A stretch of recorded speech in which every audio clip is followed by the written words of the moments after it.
E a mensagem de hoje, o tema da mensagem são homens celestiais. E quando eu digo homens celestiais, inclui todos, né? Em Adão foi formado todos, homens e mulheres celestiais. Então esse é o tema de hoje.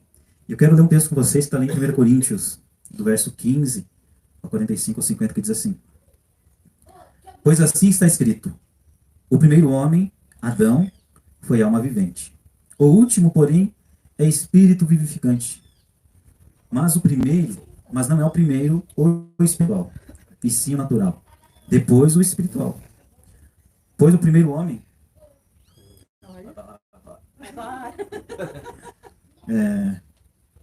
me perdi aqui, espiritual. O primeiro homem, formado da terra, é terreno.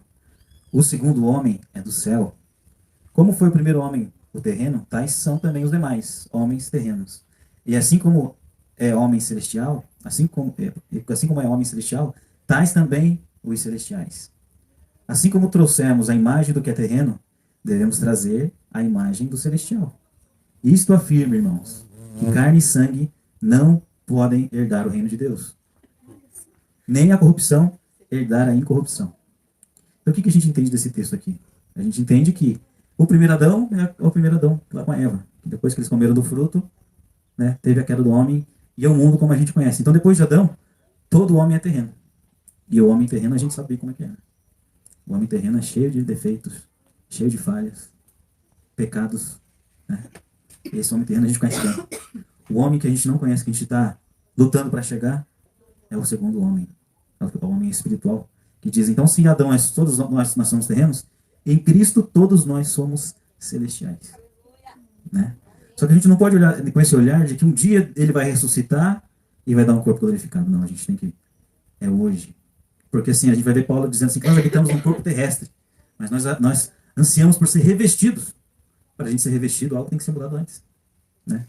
Não tem como revestir algo que não foi mudado. Então, primeiro a gente tem que passar uma fase de se desligar do homem terreno. Ainda na carne, não militando segundo a carne, mas militando segundo o Espírito. Segundo Cristo. Ele é o nosso exemplo. Ele é o homem espiritual ao qual veio, se despiu da sua glória, veio como homem, padeceu, sofreu todas as nossas angústias, passou por tudo que a gente passa, e sem pecado ele venceu. E assim, semelhantemente, ele nos chama a fazer o mesmo. Largar o homem terreno. E sim, ser um novo homem em Cristo. Então é uma visão um pouco diferente, né? A mensagem a gente sempre vê, arrependei-vos, morram. Mas a gente fica assim, como assim morrer? Né? Agora você entende. Você é um homem terreno, agora você passa a ser um homem celestial. O terreno tem que se morrer. Esse terreno tem que morrer. Assim como Jesus, ele tomou a sua cruz e foi crucificado, semelhantemente nós também devemos chegar a nossa cruz e seguir os passos dele. Para então ser gerado em nós também o homem celestial. Ainda na carne, não militando segundo a carne, mas segundo o Espírito. Então esse aqui é o texto base aqui da nossa mensagem. O segundo texto que eu quero ler está lá em João 3, de 2 a 10, que diz assim: Este de noite foi ter com Jesus e disse-lhe. Quem foi? Foi Nicodemos, que foi ali conversar com Jesus. Aí ele diz: Rabi, sabemos que és mestre, vindo da parte de Deus. Porque ninguém pode fazer esses sinais que tu fazes, se Deus não estiver com ele. A isto respondeu Jesus: em verdade te digo que, se alguém não nascer de novo, não pode ver o reino de Deus. Perguntou-lhe Nicodemos: como pode um homem nascer de novo sendo velho? Ele faz uma pergunta ali para Jesus: como pode nascer de novo um homem sendo velho? Pode, porventura, voltar ao ventre materno e nascer a segunda vez? Ele não estava entendendo a mensagem que Jesus estava passando para ele. Como assim nascer de novo, eu sendo velho? Respondeu-lhe Jesus: em verdade te digo, quem não nascer da água e do Espírito não pode entrar no reino de Deus. O que é nascido da carne é carne. O que é nascido do Espírito é Espírito. Não te admires de eu te dizer, importa-vos nascer de novo. O vento sopra para onde quer. Ouves a sua voz, mas não sabes de onde vem e nem para onde vai. Assim é todo aquele que é nascido do Espírito.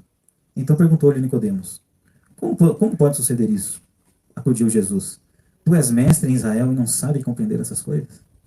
Então a gente vê que estava tendo esse diálogo ali entre Jesus e Nicodemos. Nicodemos era um dos mestres dos fariseus, né? Renomado, conhecedor da palavra, né? da lei. E Jesus estava dizendo essas palavras para ele, ele não estava dizendo. E olha o interessante que Jesus diz assim, ó. O que é nascido da carne é carne, o que é nascido do Espírito é Espírito. Você lembra do nosso primeiro texto que a gente leu? Dia de Adão, todos nós somos terreno.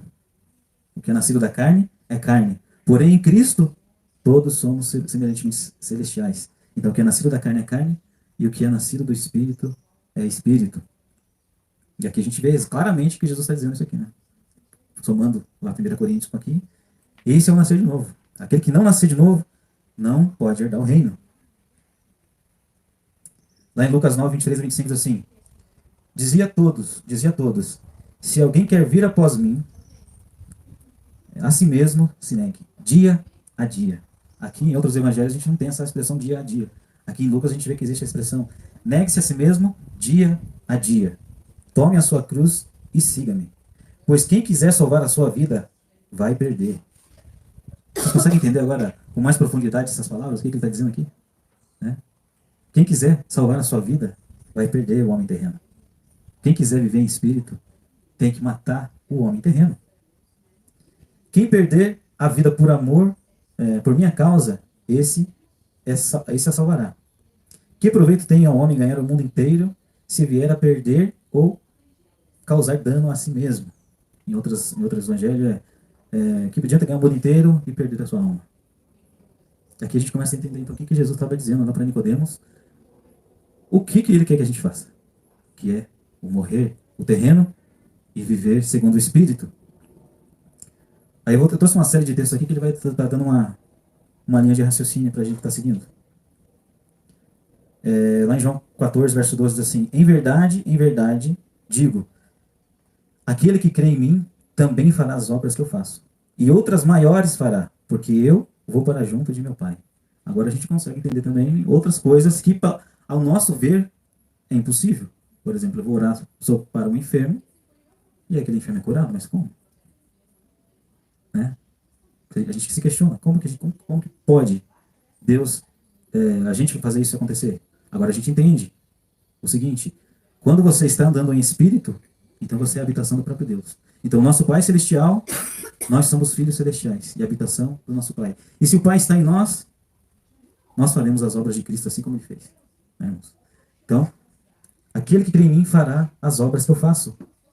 Outras maiores fará, porque eu vou para junto de meu Pai. Então, agora a gente entende por que é necessário nascer de novo. Se a gente quer manifestar a glória de Deus, manifestar o poder de Deus, não é mediante o homem terreno. O homem segundo a carne não vai conseguir fazer isso. Mas o homem espiritual, esse discerne todas as coisas. E este tem a mente de Cristo. E crendo em Cristo, fará as obras que ele fazia. E outras maiores fará. Glória a Deus. Outro texto que eu quero ler está lá em Gálatas 5, de 16 a 26. Diz assim. Digo, porém, andai no Espírito e jamais satisfareis a concupiscência da carne. Porque a carne milita contra o Espírito, e o Espírito contra a carne. Porque são opostos entre si. Para que não façais o que porventura seja do vosso querer. Mas se sois guiados pelo Espírito, não estáis sobre a lei. Olha que interessante nossa expressão. Sobre a lei. Se você está sobre o Espírito, então você já não está sobre a lei. Então a lei está em vigor. Não está? A lei de Deus está em vigor. Aqui a gente vê isso, não vê? Então, se nós estamos no Espírito, o que ele quer dizer? Isso tem coisas muito profundas aqui por trás disso, que a gente vai ver que Jesus, lá em Deuteronômio, dizia que o marido ele podia dar carta de divórcio, mas ele não podia casar de novo com a primeira esposa. Então ele dá carta de divórcio, até então era permitido. Essa mulher casava com outro homem, e se o outro podia dar carta de divórcio, ela podia se casar com o próximo, dando carta de divórcio assim por sequente. Só que ela não podia voltar para o primeiro marido. E a gente vai ver que é isso que Jesus fez quando ele rompeu a aliança lá para a casa de Israel, né? Quem conhece o plano das duas casas, a gente vai ver que, logo obstante Deus ter dado os 10 mandamentos, o povo foi construir o bezerro de ouro e teve a lei da idolatria, e a aliança que Deus fez foi quebrada. O que Deus fez? Deus perdoou. Então a gente vai ver que o perdão, ele anula o pecado. E aí só teve consequência desse pecado, não foi isento. A gente vai ver que ali no capítulo 19 de Êxodo, a gente vai ver que o plano de Deus era que aquelas 12 tribos fossem 12 tribos de sacerdotes. Mas após a queda, apenas a linhagem de Arão é quem foi sacerdote. Então essa foi a punição naquele tempo lá, daquele adultério. E a gente vai ver que as 12 tribos se transformaram em duas casas, a casa do norte, a casa do norte e a casa do sul. E Deus trata aquelas duas casas como duas mulheres. E ele pega e dá carta de divórcio para uma. As duas estão em adultério, as duas estão adorando outros deuses. E ele dá carta de divórcio para a casa de Israel. Como estava na lei, lembra da lei? O marido não podia voltar com a mulher depois que ele dá. O primeiro marido não podia voltar com a mulher depois que ele dá carta de divórcio para ela. E foi Cristo quem casou lá no Monte Sinai. É ele que deu os 10 mandamentos. Então, quando ele deu carta de divórcio para a casa de Israel, ele não podia mais voltar com ela. Segundo a lei, ele não podia. A lei que o próprio Deus instituiu para Moisés. Ele não podia. E aí o que aconteceu? Ele deu a carta de divórcio para a casa de Israel e logo depois faz promessas dizendo que vai voltar com ela. Né? E aí a gente começa a entender essa questão da lei. Eu falei disso só para a gente chegar no ponto da lei. E aí tem a casa de Judá, ele perdoa a casa de Judá, também tem adultério. Continua até a vinda de Cristo, a casa de Judá tinha aliança. Aí naquele tempo tinha os samaritanos, que eram a casa de Israel, que se misturaram entre as nações, e o povo judeu não falava com esse povo. Eles tinham uma inimizade entre eles. Mas a gente vê que Jesus ele veio como homem, ainda como marido da casa de Judá, divorciado da casa de Israel. Ele encontra-se com a mulher samaritana, que é uma mulher que representa ali toda a casa de Israel, as 10 tribos que se espalharam entre os povos. Né? Se apresenta como um marido para ela. Não diz? Ele não faz essa proposta para ela. Você teve 5 maridos e o que você teve agora não é seu.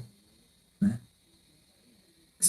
Ele pediu um pouco d'água para ela, e ela disse assim, se você soubesse quem sou eu, é você que me pediria água.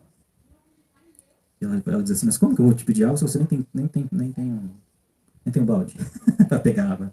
Né? Ele falando de água espiritual e ela levando ali pro literal.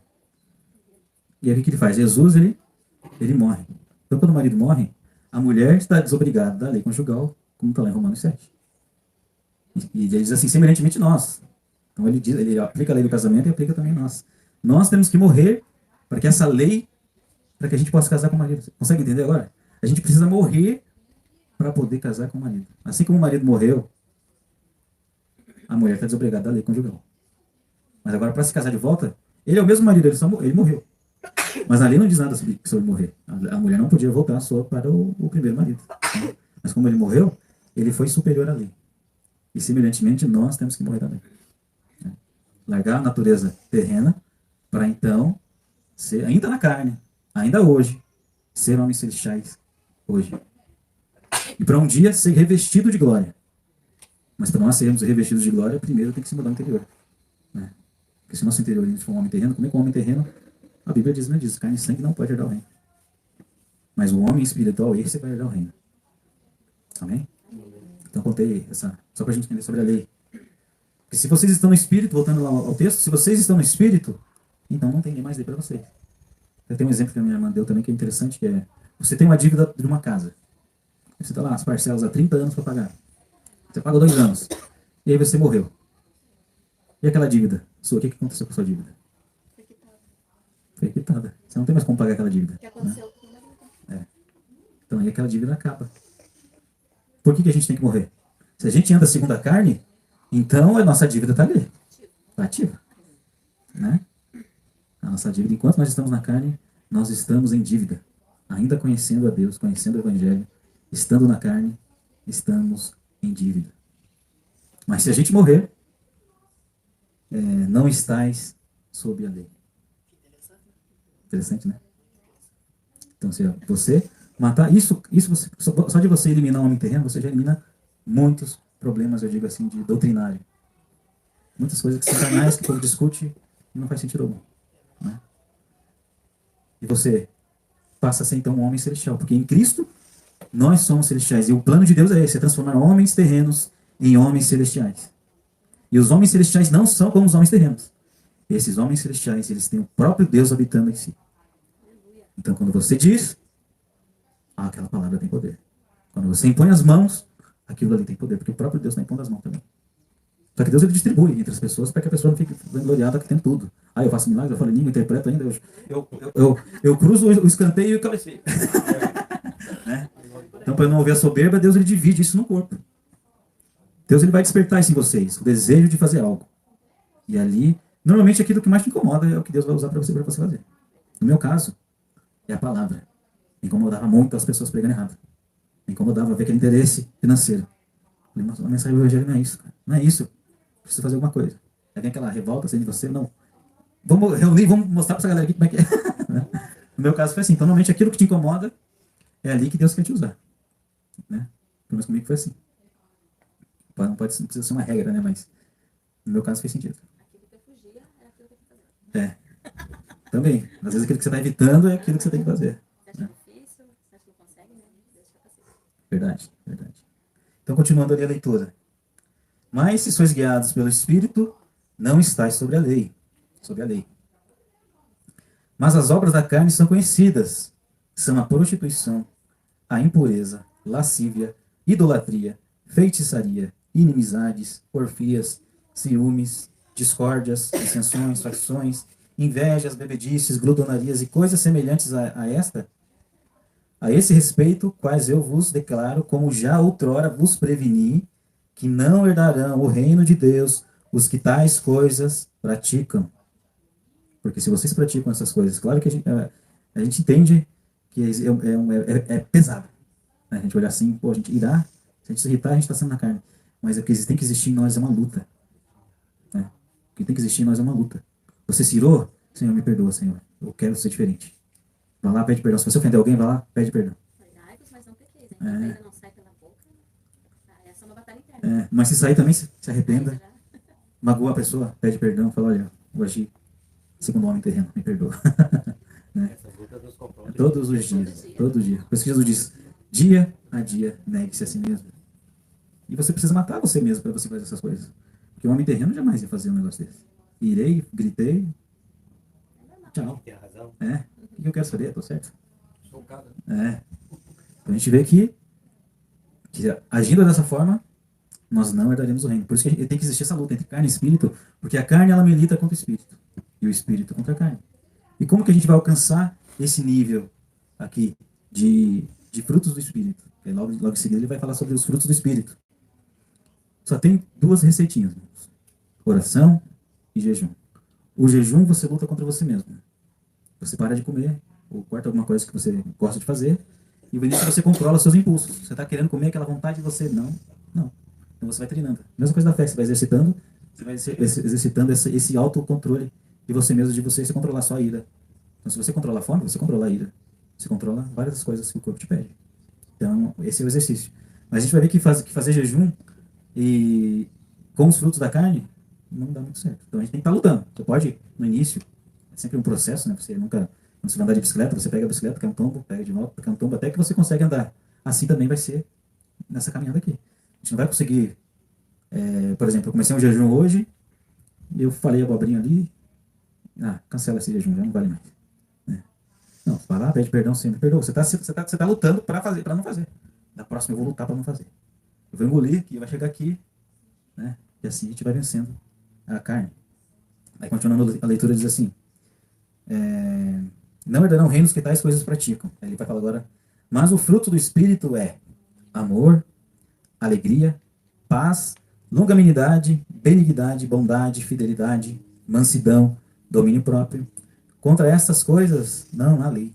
Olha só, porque são os frutos do homem espiritual. O homem terreno é isso, é briga. Você acha que lá no céu tem briga? Né? Então a gente vê que essas brigas são coisas de homens terrenos. Então a gente tem que se apartar disso. E ele diz assim, continuando. E os que são de Cristo Jesus crucificam a carne com as suas paixões e concupiscências.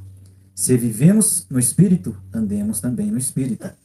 Não nos deixando possuir de vanglória, provocando uns aos outros, tendo inveja uns dos outros. Aqui a gente conclui essa leitura. Então aqui a gente viu quais são os frutos da carne. E para quem está na carne, a lei. E todos eles passarão por um julgamento, por um juízo. Agora, quem está no Espírito, estes vão herdar a vida eterna, eles vão herdar a terra, vão ser co-herdeiros com Cristo de um reino vindouro,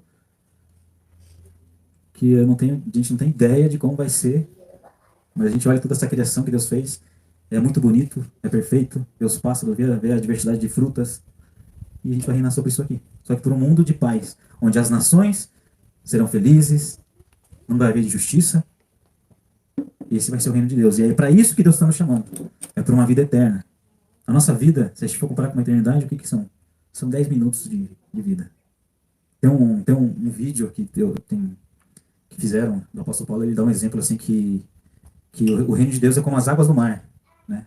A vida com Deus. Aí, o homem, ele pega esse punhado de água e aquela água vai esparramando sobre seus dedos e ele vai lutando para aquela água ficar na mão dele e aquela água vai escorrendo, né? Essa é a vida do homem. Essa água que está escorrendo ali pela mão, em uma hora vai secar.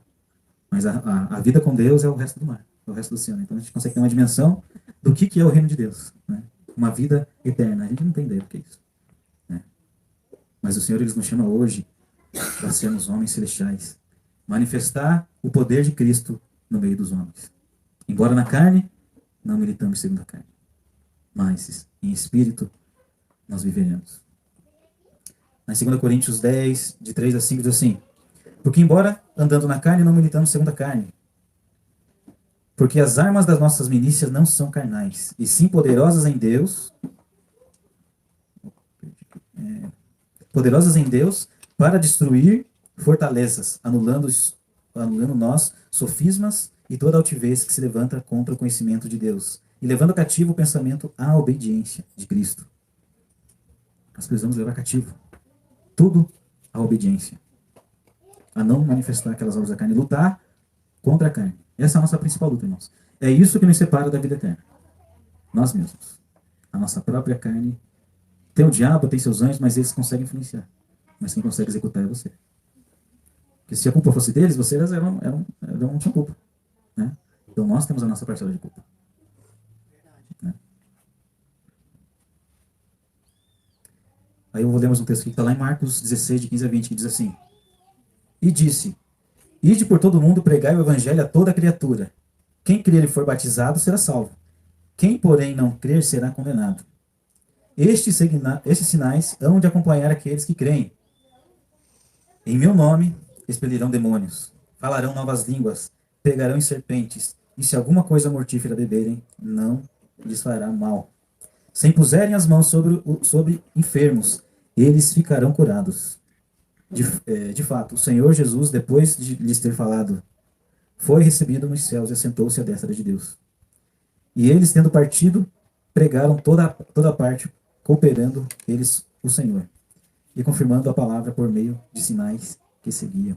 Então você viu, antes de subir, antes de ascender ao céu, Jesus ele dá essa ordem: ide por todo mundo, pregai o evangelho. Aquele que crer e for batizado será salvo. Quem não crer será condenado porque está na carne ainda. Aquele que crer, agora precisa lutar contra si mesmo. Creu? Creio. Lute contra você mesmo. Seu principal inimigo é você mesmo. É a sua carne.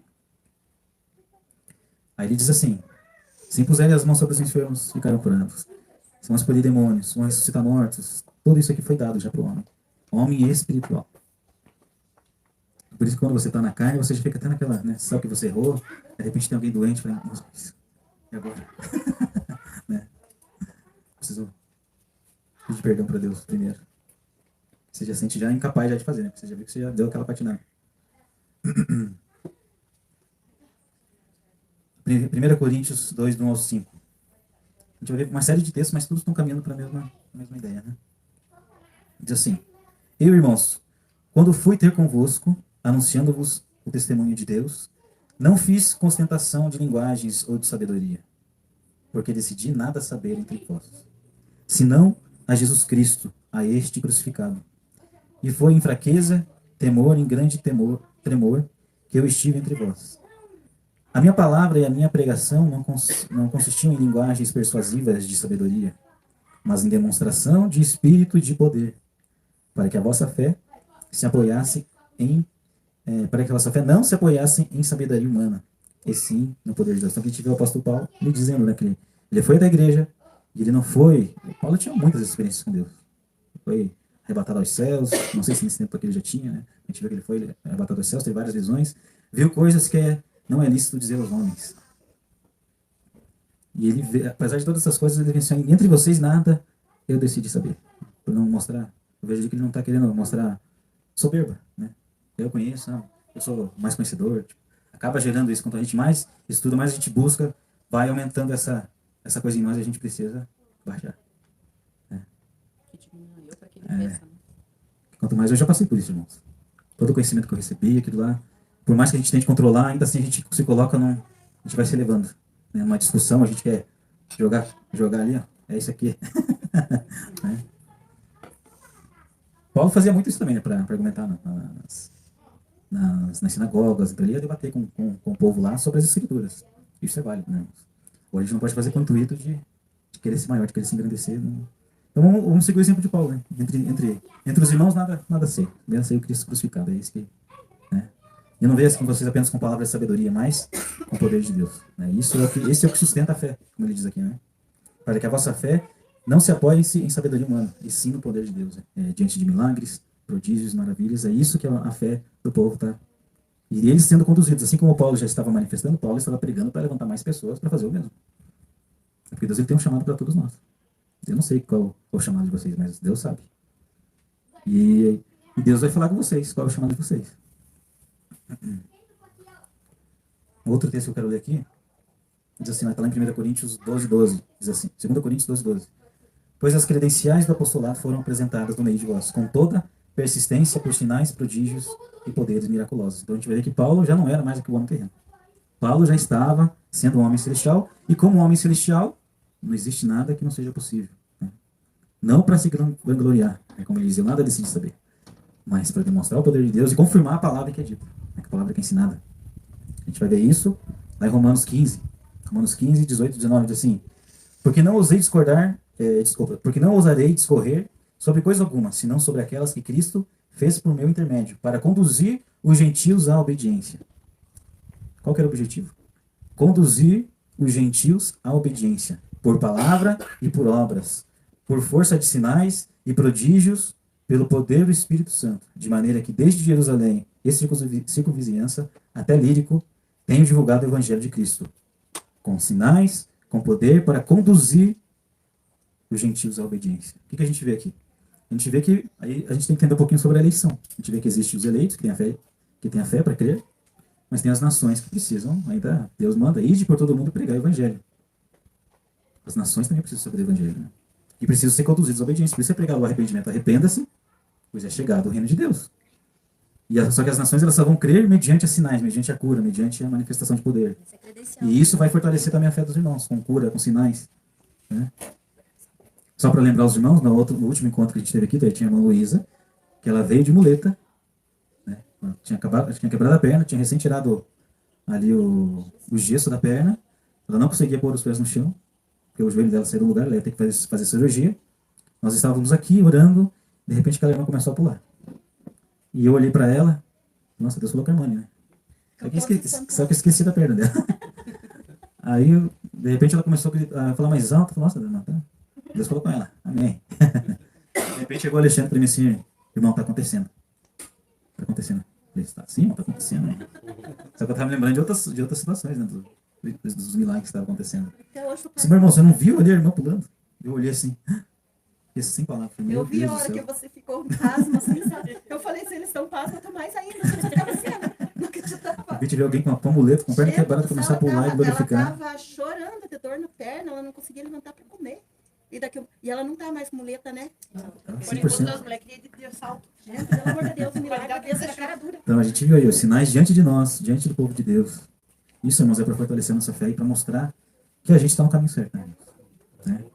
Glória a Deus por isso. É a nossa credencial. Nossa credencial. Só começo. É só o começo, com certeza. Mas Deus ele quer manifestar isso em todos nós. Não apenas nesse ambiente, quando a gente prepara, organiza um café, mas no nosso dia a dia.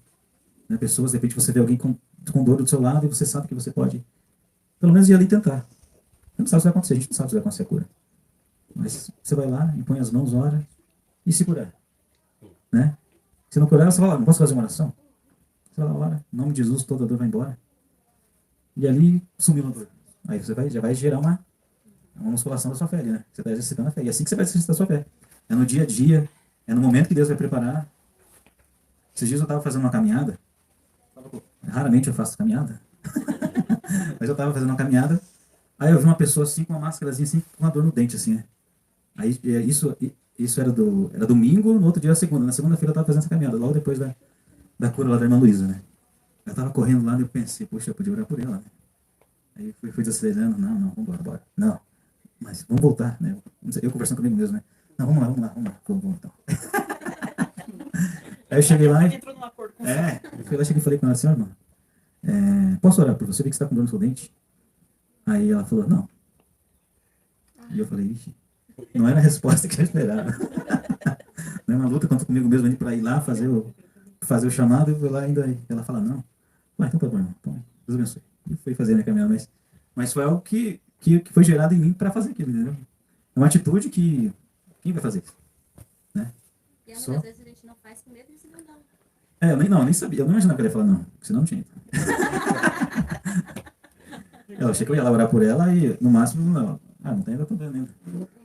E eu mais uma vez, e vai orando, vai conversando, vai vendo o que mais precisa, né? De repente não é só a dor no dente, que é o mínimo da vida dela. Às vezes ela tá com problemas piores que você pode ajudar, né? E aí É de você... dentro pra fora, né? Porque às vezes lá dentro tá pior que o dente. Exatamente. São coisas prioritárias ali, a mais que o dente, né? Embora o dente seja horrível também, dor de dente. Então a gente viu aqui que Paulo, ele fazia tudo isso, prodígios e sinais, para conduzir as pessoas à obediência. Por palavra, por obras, por força de sinais, prodígios, pelo poder do Espírito de Deus, porque agora ele já não é mais um homem terreno. Agora ele é um homem celestial.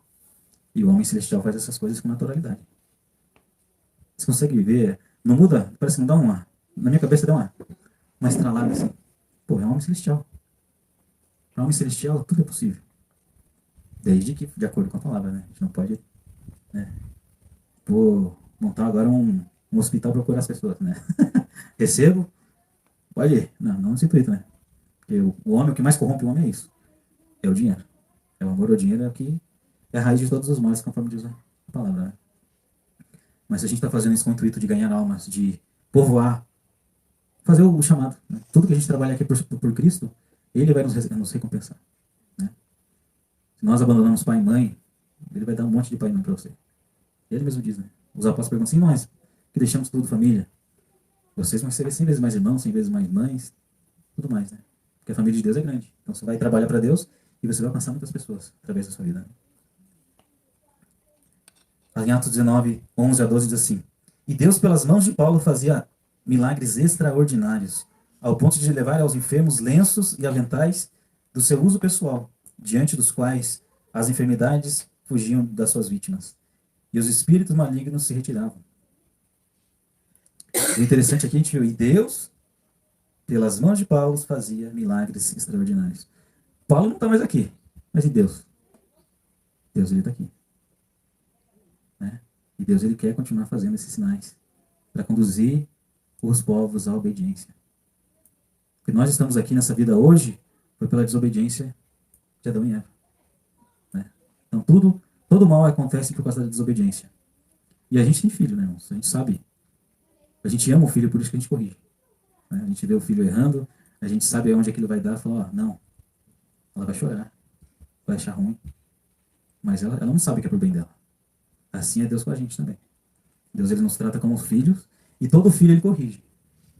Ele exorta, põe de castigo, diz não. É a mesma figura. Né? O pai e filho, assim como a gente tenta dar o melhor para o nosso filho, assim é Deus também. E quanto mais o filho desobedece, o que acontece com o pai também? Fica chateado. Fala Né? para as crianças lá dentro. Fica chateado, né, quando os filhos não obedecem. Assim é o que a gente gera em Deus na desobediência. Né? Eles nos chamam arrependimento. Se arrependa-se. Até quanto é tempo. Né? Que a gente sabe o que vai acontecer com aqueles que, ouvindo essa palavra, não mudar, não produzir mudança. Existe um peso nisso, irmãos.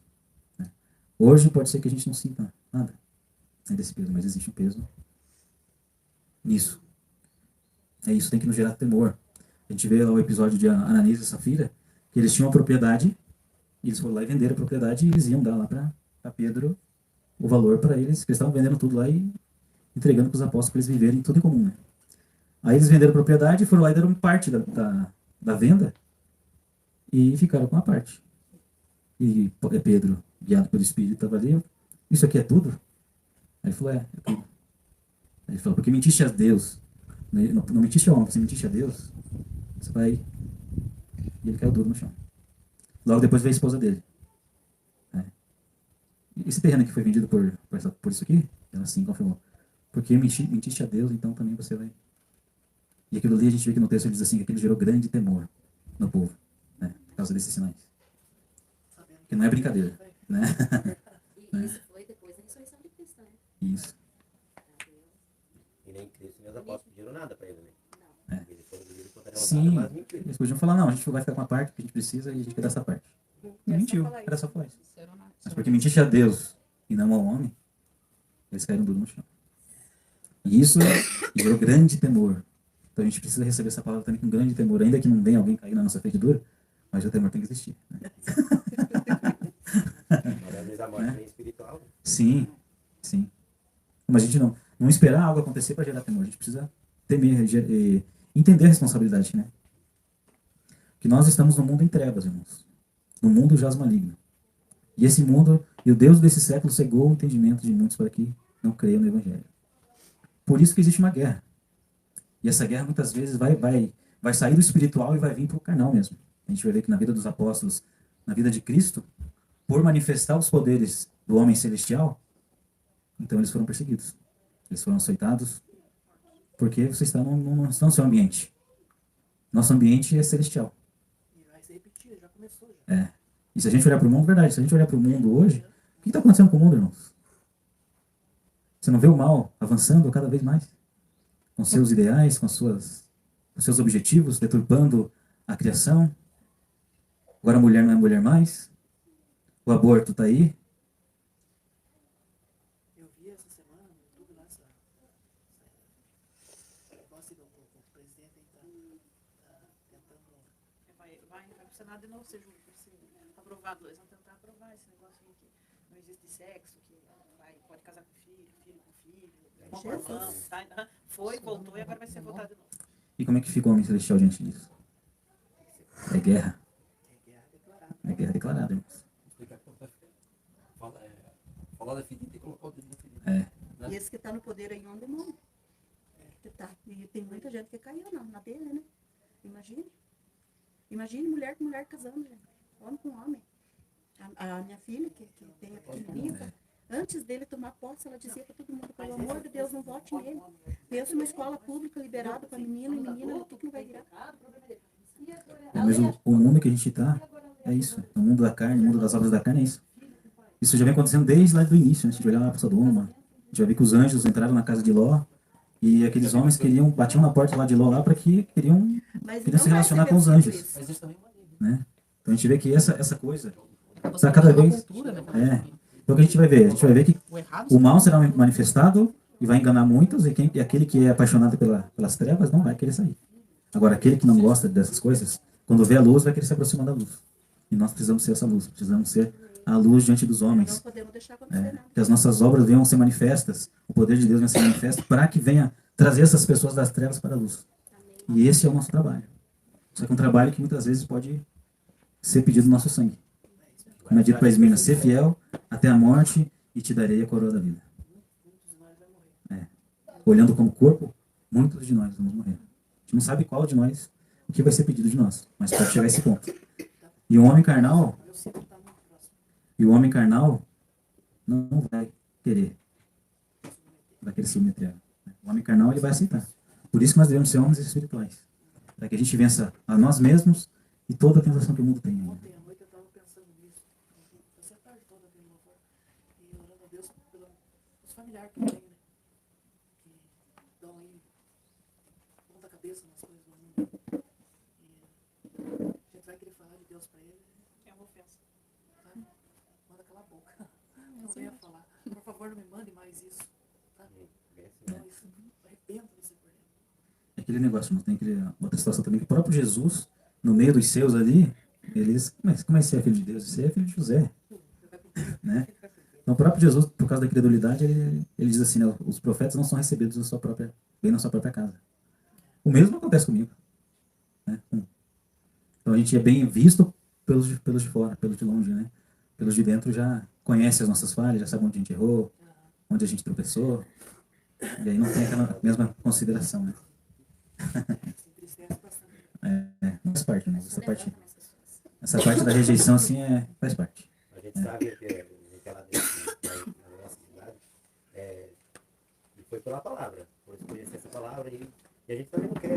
por isso ela bate ninguém, né? Uhum. Mas se a gente ficar 2 anos dentro da nossa casa, eu e ela, não bate um parente. A gente conversa com nossos parentes porque a gente vai na casa deles. Mas eles não vêm. Mas um tempo atrás, quando a gente era do mundo, volta e meia, rolava um churrasco, uma bebida, uma coisa sempre. Ela se Não se tem encontrando. amizade. Fica aquele ciclo de amizade ali. Mas a gente começou a entender essa palavra e realmente abandono é solidão pura. Claro, a gente tem Deus na fé aí. Mas quanto a nossa vida, assim, é rejeição. É que nem o irmão Nivaldo falou. Se pudesse mandar você calar a boca, não dá.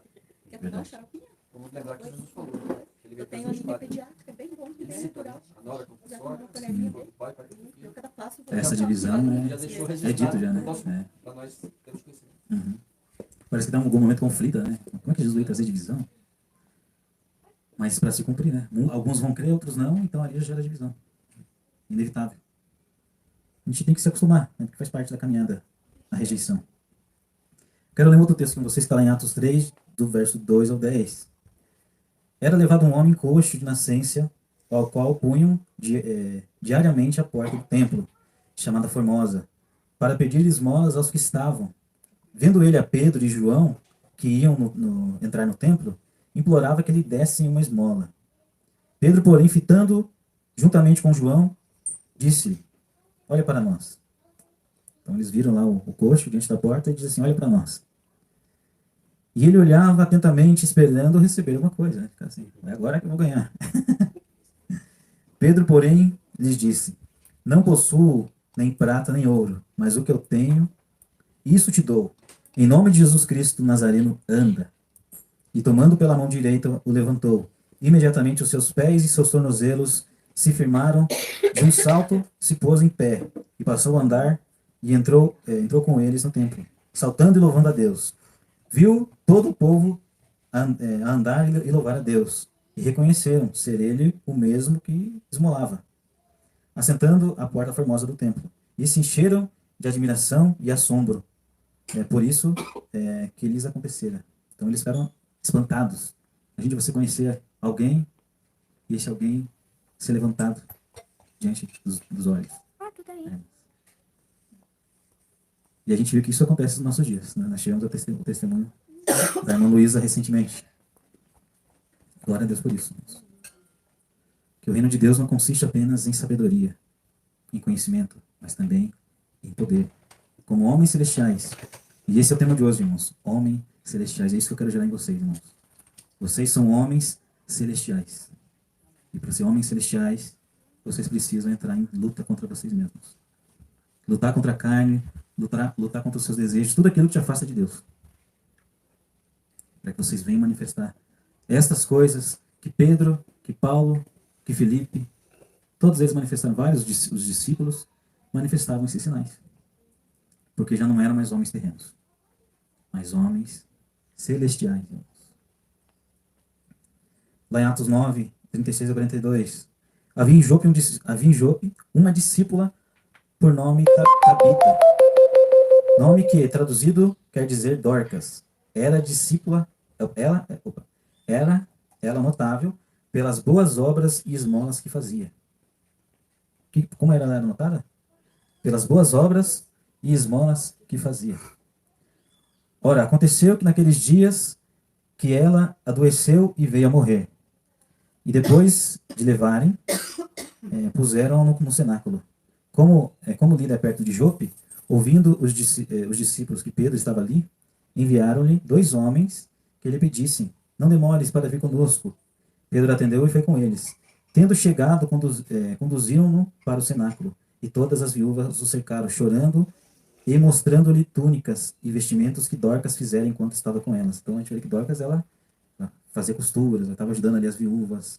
Ela era admirada pelas boas obras com que ela fazia. E Dorcas veio a morrer e essas viúvas ali estão chorando diante de Pedro. E diz assim: mas Pedro, tendo feito sair todos, pondo-se de joelhos, orou. E voltando-se para o corpo, disse: Tabita, levanta-te. Ela abriu os olhos e, vendo Pedro, sentou-se.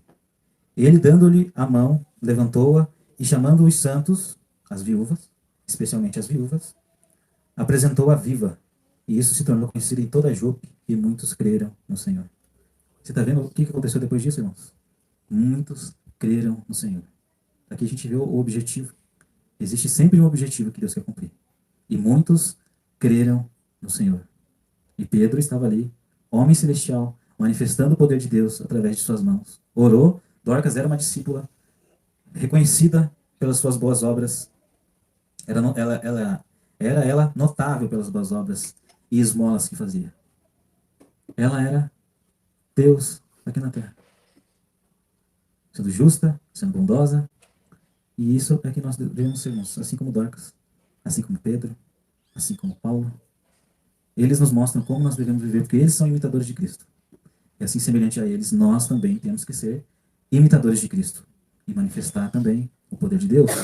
Está ao nosso alcance. O que nos impede de fazer isso? O querer. É só isso que impede, irmãos. Basta querer e essas coisas vão estar diante de vocês. Deus, ele vai te dar o dom. Qual dom você quer? Qual dom? Você já pediu algum dom para Deus? Qual dom você quer? Você tem buscado por dons? Paulo diz, buscai pelos melhores dons. Mas eu tenho um sobre modo excelente. Está lá em 1 Coríntios 13. Ele vai falar do amor. Né? Que tudo vai passar, a profecia vai passar. Tudo isso vai passar, mas o amor não vai passar. O amor, ele é eterno. Mas nós devemos buscar sim os dons. Né? Manifestar. Não buscar o dom para a gente ter uma muleta em nós. Ah, eu tenho dom de cura. Mas eu vejo o doente do meu lado, não vou para as mãos. Só tenho dom de cura. Né?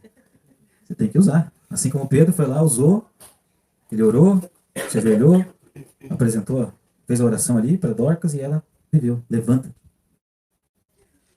E muitos creram. Então a gente vê que os sinais estão aí para que muitos venham crer. Porque enquanto não acontecer sinais, a gente vai ver que Jesus, a multidão seguia ele.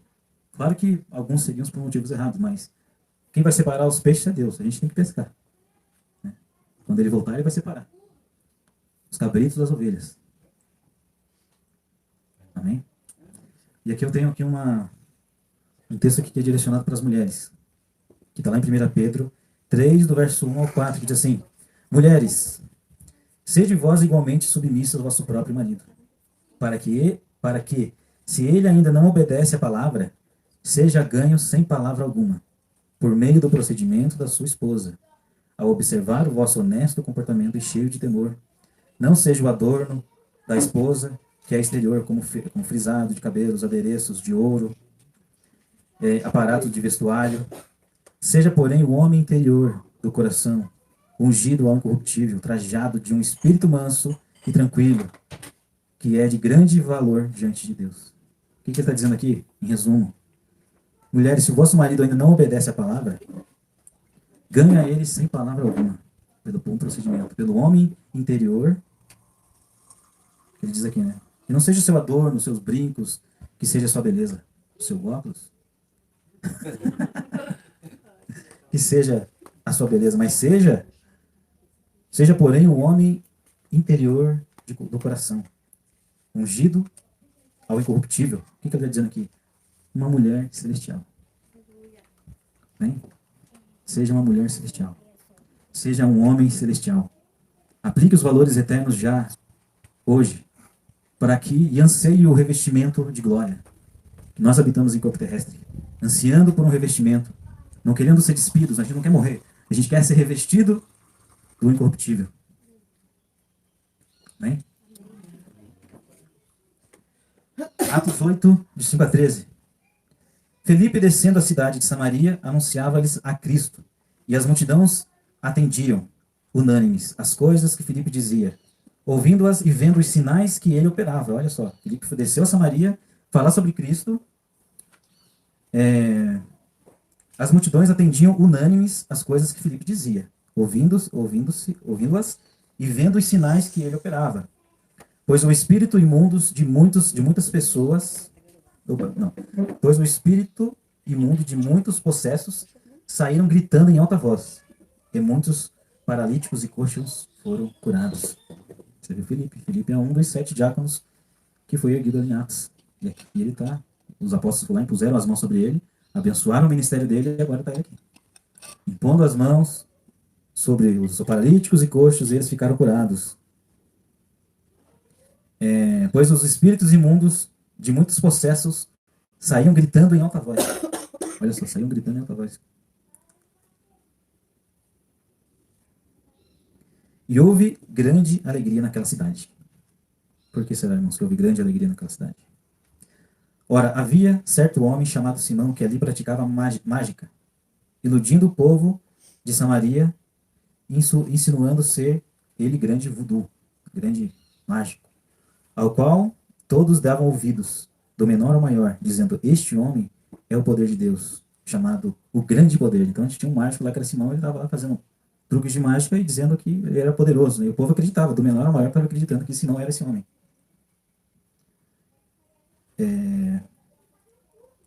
Continuando a leitura. Aderiram a ele porque havia muito os iludia com mágicas. Quando, porém, deram crédito a Filipe, então tinha esse mágico lá, agora chegou Filipe falando do reino, falando de Cristo, manifestando aqueles sinais ali, curando paralíticos. Então, quando, porém, deram crédito a Filipe, que os evangelizava a respeito do reino de Deus e do nome de Cristo, iam sendo batizados. Olha só. Filipe ia pregando, e eles iam crendo, e iam sendo batizados. Assim, homens como mulheres, o próprio Simão abraçou a fé. O próprio Simão abraçou a fé. O próprio Simão abraçou a fé, tendo sido batizado. Até o Simão foi batizado. Até o mágico, que era poderoso, não aguentou. Foi batizado. E acompanhava Filipe de perto, observando, extasiado, os sinais e grandes milagres praticados por Filipe. O mágico, ele não... Esse não é truque não, isso aí é de verdade. Glória a Deus. Mais um texto. 2 Coríntios 5, 1 a 7. Agora ele vai falar aqui, Paulo vai falar sobre essa casa terrestre. Sabemos que se a nossa casa terrestre deste tabernáculo se desfizer, o que acontecer? Se a gente vier a morrer, temos da parte de Deus um edifício, casa não feita por mãos, eterna nos céus. E por isso, neste tabernáculo, gememos, aspirando por sermos revestidos da nossa habitação celestial. Agora a gente quer, o nosso interior já está mudado, agora que tem que mudar o nosso exterior, que é o revestimento, é o homem glorificado. Você entende, irmão, por que é necessário nascer de novo, como foi dito para Nicodemos? Necessário é nascer de novo. E essa mudança, por enquanto, é interior. Nós continuamos na carne, continuamos com os desejos da carne, porém, como homens espirituais, aguardando, então, o revestimento.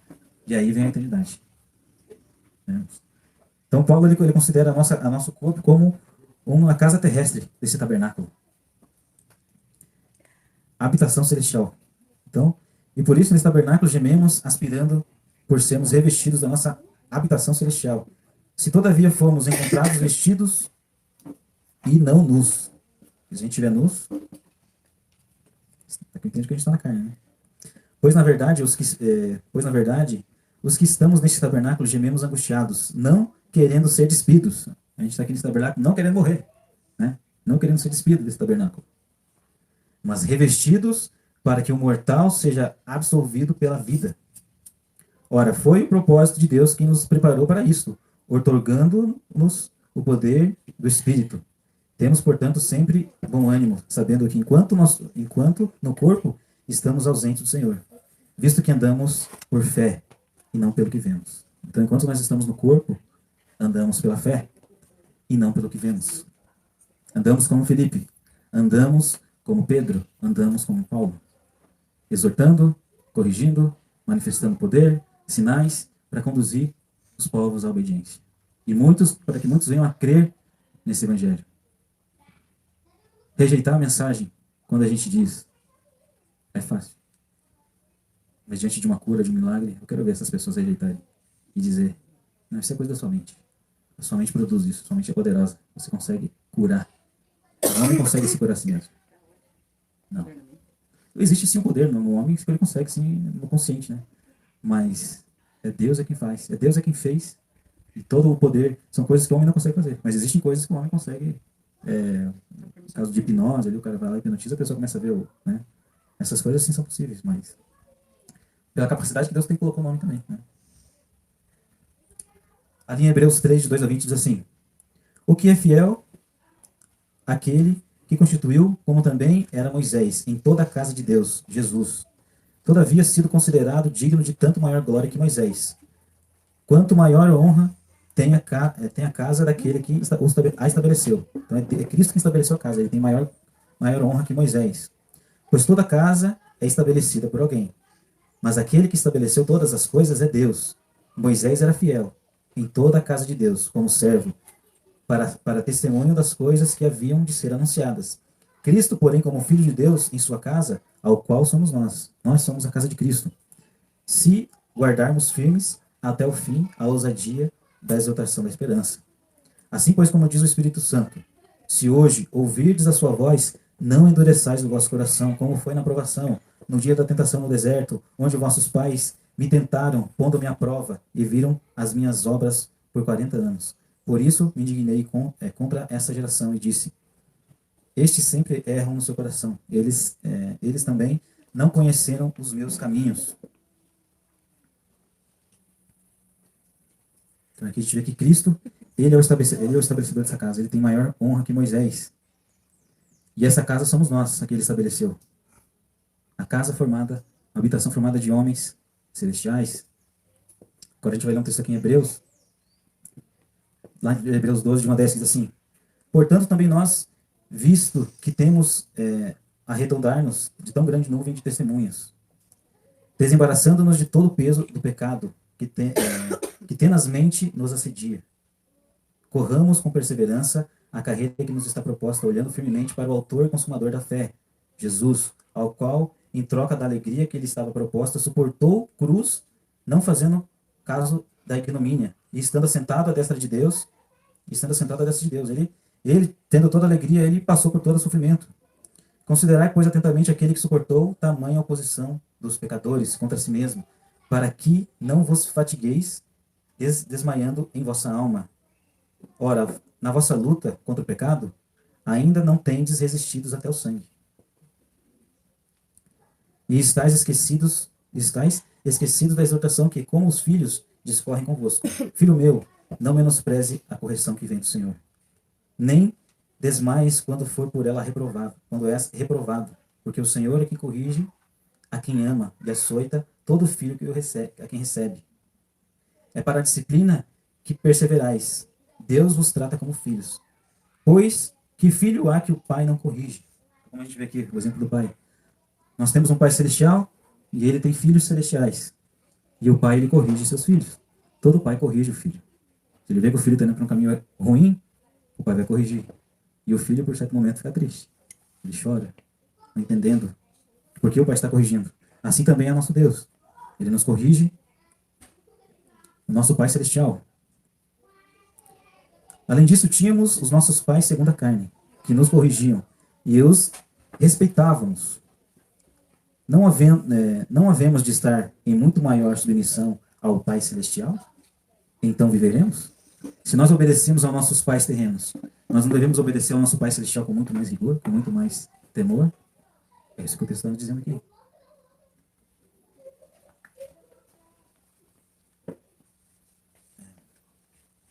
A gente já vai finalizar, irmãos. Mais um. Pois eles nos corrigiam por pouco tempo, segundo o melhor lhes parecia, como nossos pais terrestres, nos corrigiam por pouco tempo, segundo o que melhor lhes parecia. Deus, porém, nos disciplina para aproveitamento, a fim de sermos participantes da sua santidade. Então, a correção de Deus é com o objetivo de levar a nós a santidade.